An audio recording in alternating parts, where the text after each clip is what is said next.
नाही ते ठीक आहे ना, त्याच्यासाठी तुम्ही लढा लढू शकता ना, तुम्ही जाऊ शकता ना चीफ इंजिनियर भेटू शकता. तुम्ही काय केलं 15-20 वेळा झाला सर डेप्टी चीफ इंजिनियर सोबत त्यानं रायटिंग मध्ये दिलं. तुमचे ठाणेदार मॅडम होत्या, ह्या मॅडम तहसीलदार माननीय सन्माननीय तहसीलदार साहेब होते, त्यांच्या समोर लिहून दिलं रायटिंग मध्ये आणि त्या आपल्या गोष्टीला उल्लंघन करायला बाबा तुम्ही स्वतः उपस्थित होते, तुमची सही आहे त्याच्यावर. केलं सर, गेलो आम्ही त्याच्यानंतर पत्र घेऊन गेलो, सगळं काही केलं. मग सांगा आता कोणत्या मार्गाने आम्ही काम आणि आम्ही इथे काय तोडफोड करण्यासाठी नाही. मागे बी आमचं आंदोलन शांततेतच होता. बंद करू शकत नाहीत. माझं एवढं मागे तुम्ही बी माझ्या त्या पोलीस म्हणून प्रशासन म्हणून सरकार म्हणून तुम्हाला विनंती आहे, तुम्ही कृपया तिथे येऊ नका. तुम्ही जेवढे याल तेवढे तुम्ही बेकायदेशीर केलं सगळ्यांवर गुन्हे दाखल होते. आणि हा ऐकून घ्या, पोरं एज्युकेशन करता शिकतात, तुमची 500 एकर शेती मला कळले की आता ह्याच्यात गेली. त्याच्यामध्ये कितीतरी लोक आता रोजगार मिळणार आहे. हा सांगतो हा कन्नड बेल्टचा असा झाला ना. ऐकून घ्या, एक गुन्हा जर दाखल झाला ना तर त्या सगळ्या पोरांना कुणालाही नोकरी मिळणार नाही. तुम्हाला सांगतो. आणि एकदा पोलीस स्टेशनला नाव पडलं ना, त्याला 50-50, 100-100 वर्ष ते रेकॉर्ड लागतं पोलीस स्टेशन. आणि प्रत्येक कुठे ऐकून घ्या, कुठेही छोटी मोठी जरी नोकरी लागायची राहिली ना, पहिले कॅरेक्टर व्हेरिफिकेशन बघितलं जातं, चारित्र्य पडताळणी बघितल्या जातं. हा, तर माझी एकच विनंती आहे, भरपूर 15-20 वर्ष सरपंच राहिलो, हे बी माझ्यासोबत 30 वर्ष राहिले, असं नाही आहे. हा जो आंदोलन आहे ना आता आमचा असाच राहील ना, आमची 900 एकर शेती जाऊन राहिली, WCL आमच्या डोक्यावर बसून जाईल. बरोबर. मागं बी आम्हाला ड्युटी नाही देत होते, आम्ही 9 दिवस आंदोलन केलं, डिस्पॅच बंद केला द्यायचा.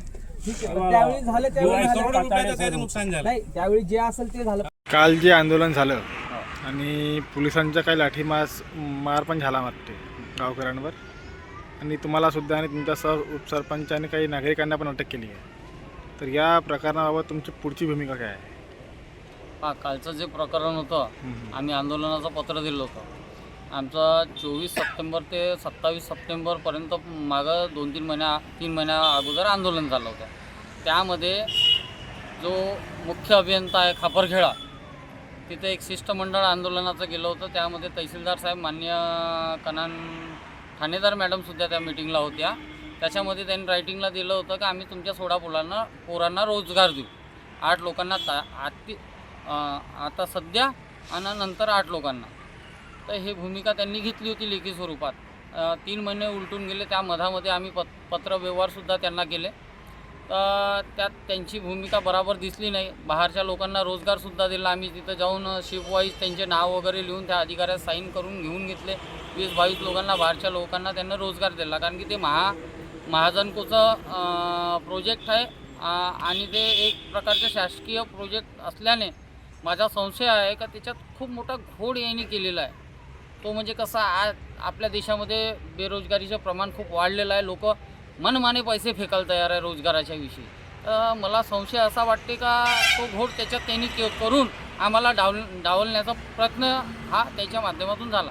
तर मग आम्ही ते आंदोलनाची पुन्हा भूमिका उभारली. आम्ही पत्र दिलं, माननीय ठाणेदार मॅडमला दिलं, माननीय आमदार साहेबांना वेगळं त्यांच्या नावाने दिलं, मंत्री साहेबांना, खासदार साहेबांनासुद्धा दिलं.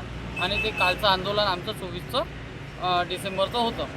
तर काल आंदोलनाच्या तयारीसाठी मी घरीच होतो, आंघोळ व्हायचीच होती. तर माझ्या घरी कनाल पोलीस स्टेशन, LCP आणि आणखी असे 3 गाड्या मिळून ते घरी माझ्या आले. तर सरपंच साहेब म्हणे DYSP साहेबांना बोलवलं आहे म्हणे कनालला. तर मी म्हटलं साहेब मी काही गुन्हा केला नाही, अगर मी गुन्हेगार असेल तर मला पत्र द्यावं, तर तुमच्या गाडीत बसतो. मी स्वतःच्या गाडीनं कनालला गेलो. कनालला त्यानं बेकूफ बनवून मला नेलं. मग तिथून त्यानं आपल्या गाडीत बसवलं आणि मला मोद्याला नेऊन नजर बंद केलं, आतमध्ये नाही टाकलं. त्यानंतर गावकऱ्यांनी इथं आंदोलन केलं परंतु त्यांना आंदोलन स्थळी जाऊच नाही दिलं. इथून आंदोलनाचं स्थळ जे होतं ते अर्धा किलोमीटर 500 मीटर 700 मीटर दूर होतं. तिथंच त्यांना अटक करून त्यांना देवलापार, पारशिवनी, मला, मौदा असं ठेवून नंतर SP ऑफिसला नेलं. आणि तिथं एक ते कोणती कारवाई म्हणतात, प्रतिबंधक कारवाई म्हणून आमच्याकडून तिथं साईन वगैरे असं काही तुम्ही करणार नाही. पण आमची समोरची भूमिका अशी आहे का जे शासनाचा 2008-9चा जो GR आहे, शासन म्हणतो की तिथच्या स्थानिक लोकांना रोजगार द्यायला पाहिजे. माननीय मुख्यमंत्री साहेबांनी मागच्या आठवड्यात ऑनलाईन मीटिंग घेतली सरपंचाची.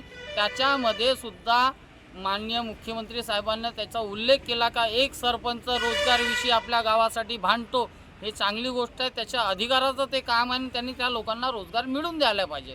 विकासाच्या कामाच्या बद्दल बी ते बोलले, पण रोजगारचा बी विषय त्याने हा ठेवला की सरपंच हा एक सरपंच आपल्या गरीब लोकांसाठी भांडून राहिला. हे काही चुकी आहे का?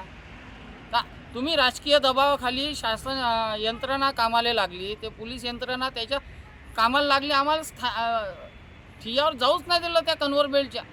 आमचा जो पेंडॉल आदल्या दिवशी टाकून ठेवला होता रात्री, तो पुरा फाडून फेकला. एकदम म्हणजे दादागिरी असं प्रकरण एका शासकीय मी बी एक सरपंच हा संविधानिक पदावर आहो, मी बी शासनाचाच माणूस आहो. तर आम्हाला तिथं बसू द्यायला पाहिजे होतं, त्या सीईला बोलावलं पाहिजे नव्हतं, ते समजून घ्यायला पाहिजे नव्हतं का तुम्ही ह्या लोकांना का बरं नाही घेतलं. एक दंड अधिकारी तहसीलदार म्हटलं ते आपले एक मजिस्ट्रेटच आहे, ते बी दंड अधिकारी आहे. त्यांच्या समोर ते लिखित दिल्यानंतरही एका सरपंचाची त्या गावकऱ्याची सुनवाई होत नसन तर हा स्वतंत्र भारत राहिलेला नाही. मी कोणत्या पक्षावर निवडून सिम्बॉलवर निवडून येणारा सरपंच नाही आणि मी कोणत्या पक्षाचा सरपंच नाही. माझी व्यक्तिगत भावना भलाही दुसऱ्या कोणत्या पक्षासोबत असन, पण त्या संविधानिक पदावर असून मी एक चांगलं काम करून राहिलो. खरंच त्या गावातली 2200 एकर जमीन चालली गेली आहे आणि तिथं सगळ्यात जास्त प्रश्न आहे तो आहे पोट भरण्याचा. आणि मी माझ्या माध्यमातून त्या 16 परिवारांना रोजगार मिळेल, त्यांचे मुलं शिकतील, हे माझी भावना आहे. म्हणून आम्ही आता मी भेटायला जाणारसुद्धा आहो, अधिकाऱ्यांनासुद्धा सांगणार आहो आणि तिथं पत्रसुद्धा देणार आहो का आणखी तुम्ही 3-4 दिवसात याची विल्हेवाट लावा. जे लेखी तुम्ही न दिलं होतं माननीय तहसीलदार साहेबांना बी सांगणार आहो. नाहीतर मी आदला दिवस एक दिवस तहसील ऑफिसच्या समोर आंदोलन करणार आहो का साहेब तुम्ही न्यायमूर्ती या, आम्हाला न्याय द्या, कारण की ह्या मिटिंगला तुम्ही होते. नाहीतर मग आमचं चुकीचं असेल तर आम्हाला लिहून द्या का तुमची चुकीची मागणी आहे, याच्यात तुम्ही बसत नाही. शासनानं 2मधून एक भूमिका घ्यायला पाहिजे. आमची मागणी चुकीची असेल तर त्याने लेखी स्वरूपात द्या आणि आमची मागणी बराबर असेल GR अनुसार तर त्यानं त्या पोरांना रोजगार द्यावा, प्रकल्प चालवा. आमचा हमेशा सहयोग राहिला आहे. जमिनी दिल्या आम्ही ना.